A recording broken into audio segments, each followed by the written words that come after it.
is already a wild story, and now you're telling me there's a cow involved? I finished that ride for him and myself. I saved him and it changed my life. What a weekend. I remember you came across the finish line and you said, I'm a big girl and I put my whole weight into him. That was just so poignant because, yes, like we are built like this for a reason and you saved that man's life. Welcome to All Bodies on Bikes, the podcast, where all bodies are good bodies, all bikes are good bikes, and all rides are celebrated. All Bodies on Bikes is a movement to create and foster a radically inclusive bike community. So join your hosts, I'm Ellen, And I'm Marley. as we explore the complexities of the biking world. Help us break down barriers and create the world that we want to see. Come along for the ride. Hey everyone, Ellen here, sneaking in under our new theme music just to let you know that some of the audio in this episode is a little bit crackly. I tried to get rid of it and it didn't work. I don't think it's going to distract you from this incredible story about Donna's ride to becoming the DFL for the 50-mile ride at Mid-South this year. Hope you enjoy. Let us know what you think of the new tunes. So, welcome to the All Bodies on Bikes podcast. We have a very special episode today. We've done this for the past couple of years, starting, I guess, when I got DFL. Oh my God, Yeah. 3 years ago. But we have the dead effing last rider. Actually, this year there were two for the 50-mile and the 100-mile at Mid-South Gravel. So joining us today is Donna Smith, who was the last place finisher for the 50-mile and has an absolutely incredible story to tell. We are so excited to have you with us, Donna. Yes. Hi, everyone. It's really good to be here. Donna, we picked you because you're who you are. You're from Appalachia. You bring that spirit and just your full authenticity. And we really saw that shine throughout the entire preparation process.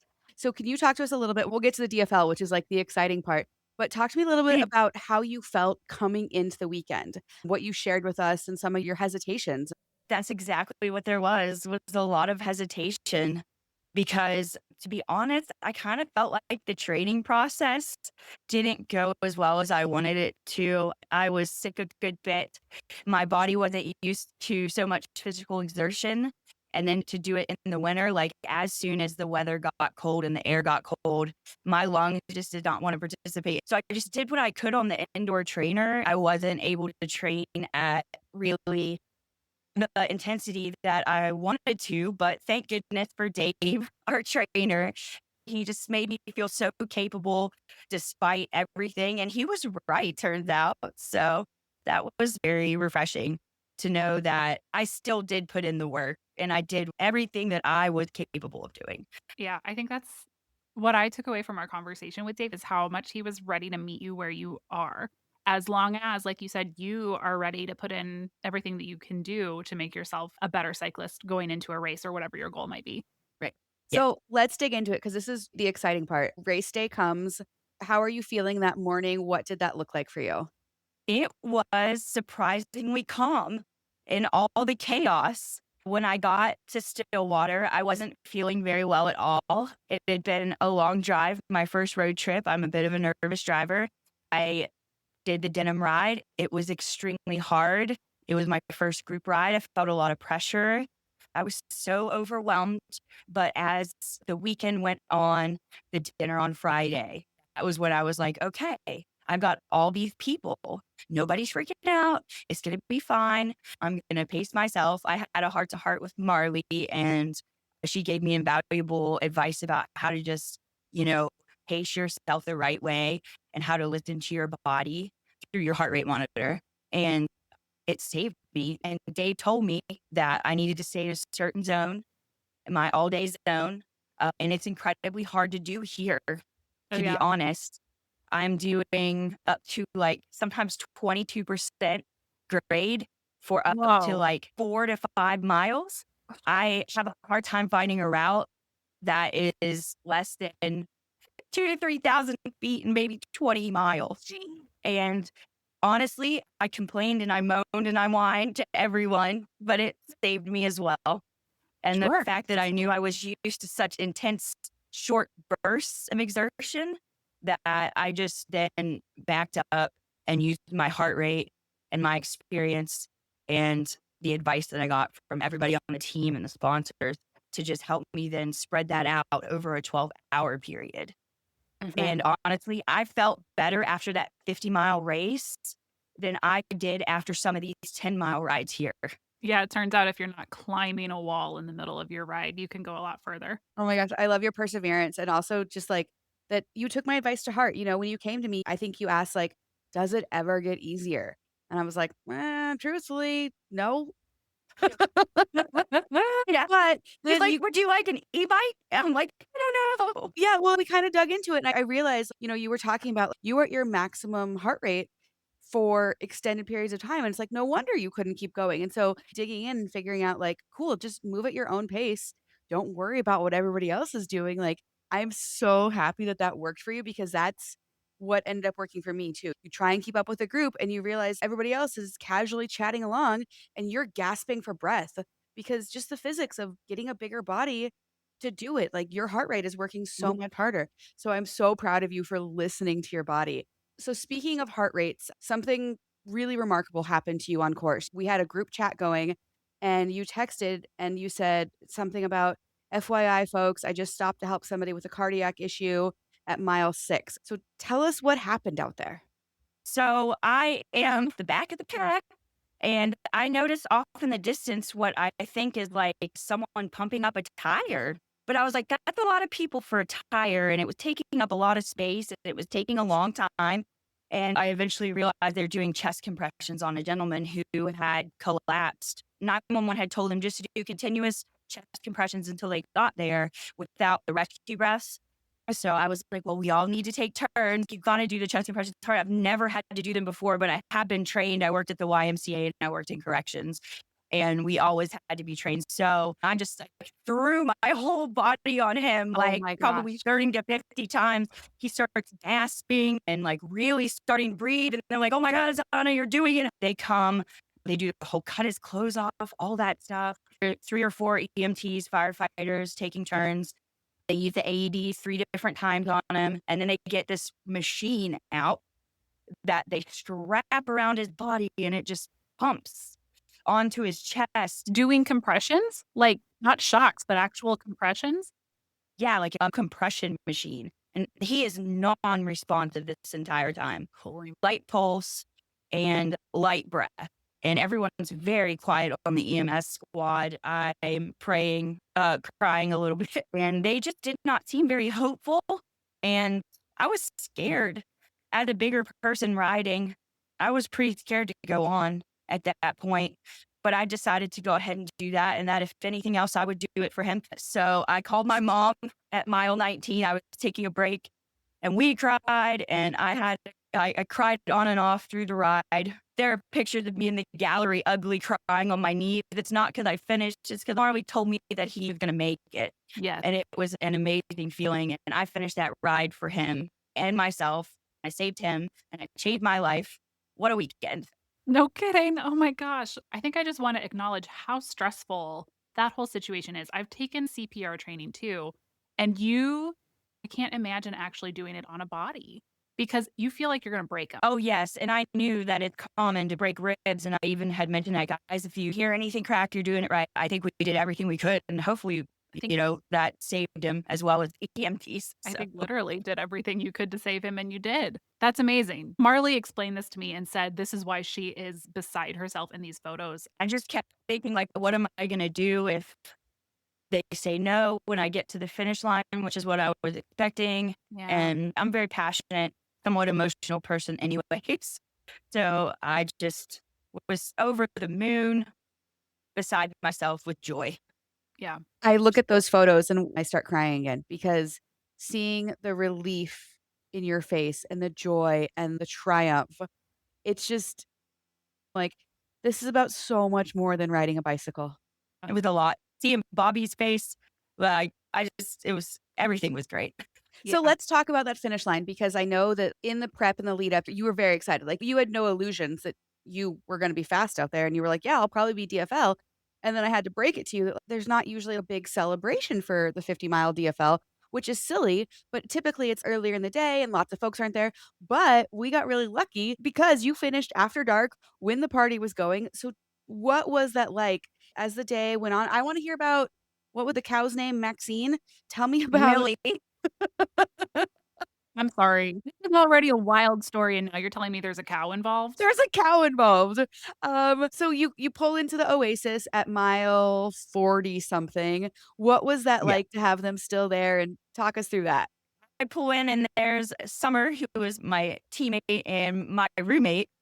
And we got really close, even though we had never met.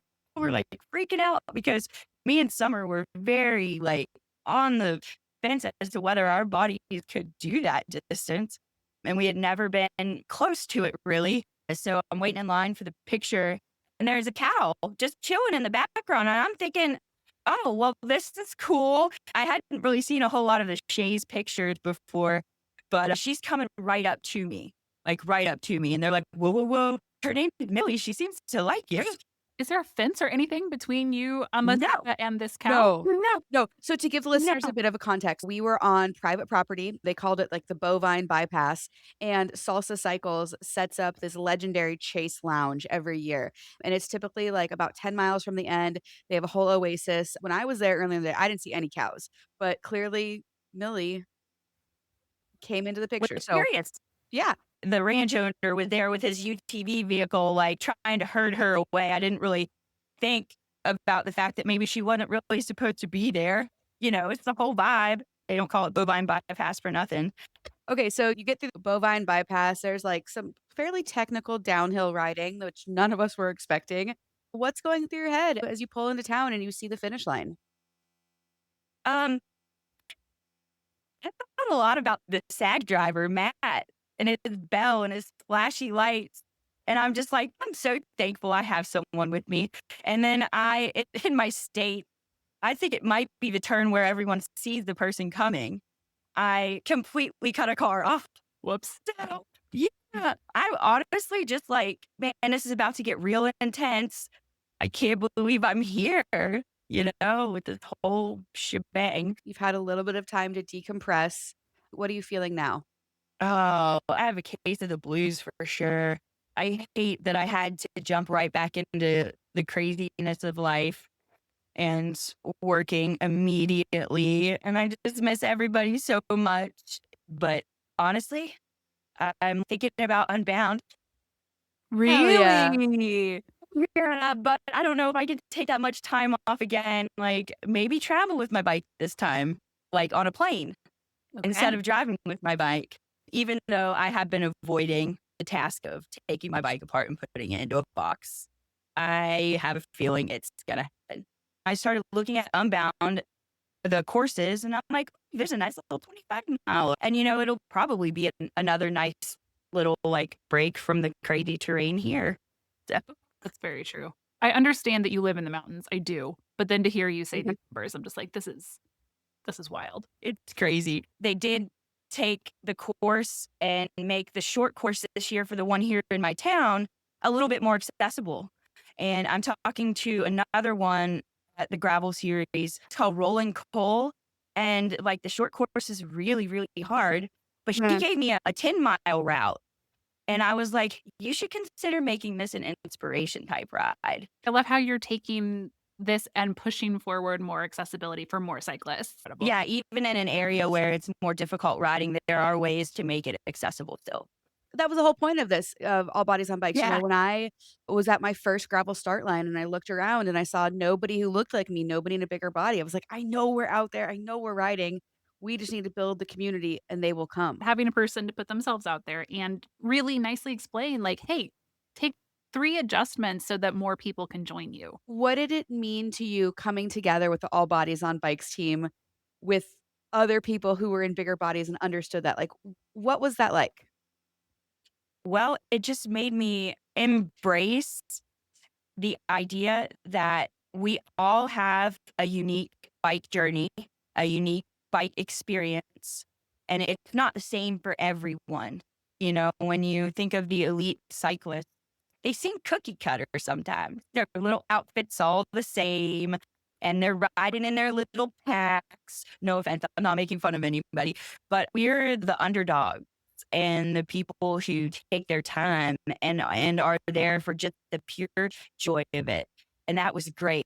to see that huge crowd of people around our little flag the morning of the start, and all the glitter and the pictures and the bright colors and the quirky personalities and personas that you don't see with elite cycling. Like, that's when it all really clicked. Like, this is just an amazing thing that everybody needs to know about. I love that.